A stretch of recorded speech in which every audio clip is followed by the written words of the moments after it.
Hi guys, welcome to my new video on Jimmy Floyd Hasselbaink. In my opinion, Jimmy Floyd Hasselbaink is one of the most underrated strikers in Premier League history. That's not to say that people don't know about his incredible scoring record, but I still think he doesn't get mentioned among the other top names of Premier League strikers. So in this video, we're going to dive into his career and we're going to find out why I love him so much. Even throughout his entire career, with the many achievements that he had, he almost at times was a journeyman striker. Originally born in Suriname, but moved to the Netherlands when he was a child. Again, despite missing out on Premier League silverware, he was an absolute god on the pitch. Initially as a youth, he got into some trouble, being involved in some light gang activity, and he even stole a watch from a fellow youth team player.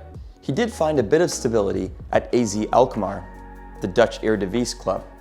However, there was a contract dispute and he began to bounce around once again, even playing amateur football. Eventually, he ended up at Boa Vista in Portugal, where he actually became Jimmy Floyd Hasselbaink, as his real name was Jarell. At Boa Vista, he earned his first silverware, winning the Portuguese equivalent of the FA Cup. His form here eventually led him to his first big transfer to Leeds United, a pretty big club with a rabid fan base. It's a big club and a big city, and they have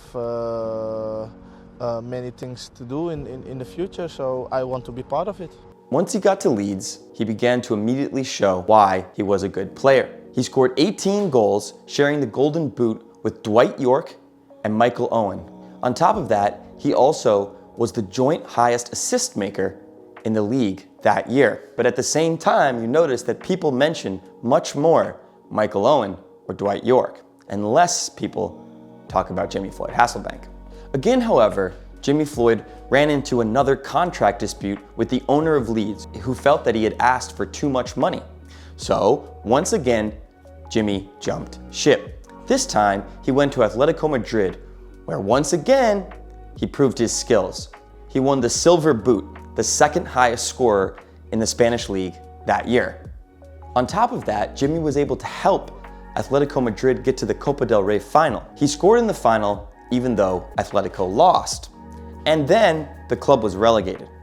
So what did Jimmy do? He jumped ship again, this time being bought by Chelsea for 15 million. Now, this was just in the time before Abramovich came along, so this was a pretty sizable amount of money for a club like Chelsea to pay at that time. And honestly, even if it had been the time of Abramovich, 15 million at that time in the early 2000s was a lot of money. The manager at the time was Gianluca Vialli, who had a previous relationship with Jimmy Floyd Hasselbaink. However, Jimmy Floyd did not like Vialli's style of training and management, which was very focused on fitness and running. Still, Jimmy Floyd scored 23 goals in 35 appearances, this time winning the Golden Boot outright. Didn't have to share it with anybody. The following season, once again, Jimmy showed his scoring prowess, partnering with Edgar Gudjohnsen, the Icelandic striker. On top of that, both men lived in the same hotel in London and often enjoyed a few nights out together. Chelsea also made it to the FA Cup final, where unfortunately they lost to Arsenal. Still, Jimmy Floyd scored another 23 goals, only one goal less than the Golden Boot winner, Thierry Henry, literally one of the biggest Premier League legends of all time.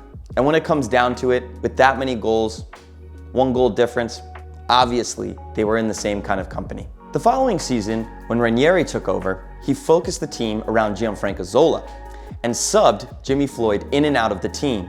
Still, Jimmy Floyd scored 15 goals, only one less than Gianfranco Zola, the man he had to split time with. Again, proving his skill even when he was not being made the focus of the attack. The following season, new strikers came in, such as Adrian Mutu and Hernan Crespo. Still, Jimmy Floyd scored 17 goals in all competition, making him the highest scorer at the club that season, at the age of 32. And for the third time in 4 years, Chelsea finished second. The following season, he was sold to Middlesbrough. Jimmy Floyd, however, regretted not being able to work something out with Jose Mourinho, where he was able to stay at Chelsea when the Portuguese manager took over. And still, what I love about Jimmy Floyd is that even though he went to Middlesbrough, maybe not a big club in the Premier League and not really a title contender, he still scored and became a favorite of Middlesbrough fans. He pumped in 13 goals and helped them qualify for the UEFA Cup, with the team finishing in 7th place. I might add that he did this at 33 years old. And in my opinion, any striker in Europe that scores 12 goals even one season in their career will win themselves a number of jobs at different clubs around Europe. And this was not including his contribution in domestic cup competitions, bringing his grand total to 16 for the year in all competitions. On top of that, in the following season, he helped Middlesbrough reach the UEFA Cup final, scoring 8 goals in UEFA Cup games, and altogether 17 on the season. Even though Middlesbrough lost to Seville in the final, this was still an amazing achievement for both club and Jimmy Floyd. And once again, maybe cementing the idea that perhaps the reason he's not more talked about is because he was a nearly man many times with some of the most prominent silverware you can win in Europe. Eventually, Jimmy Floyd left for Charlton Athletic.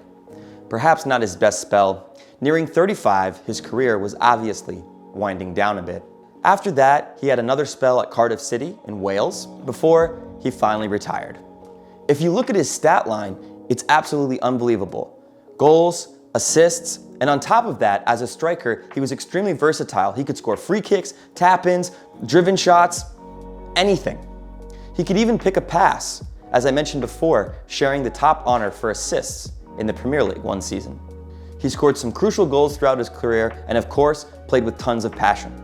Now again, I'm not saying that people don't know who Jimmy Floyd Hasselbaink is, but I just don't think he gets quite enough credit as many of the other top Premier League players that are out there. His goal tally was truly impressive, winning 2 Golden Boots in the Premier League in the time of players like Michael Owen, Alan Shearer, Dwight York, Andy Cole.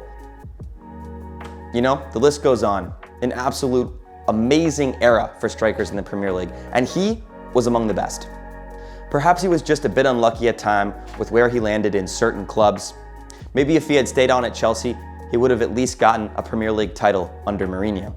And all in all, I think Jimmy Floyd is one of the best players to have ever played in the Premier League, as well as European football, world football overall. Anyway, that's my video about Jimmy Floyd Hasselbaink.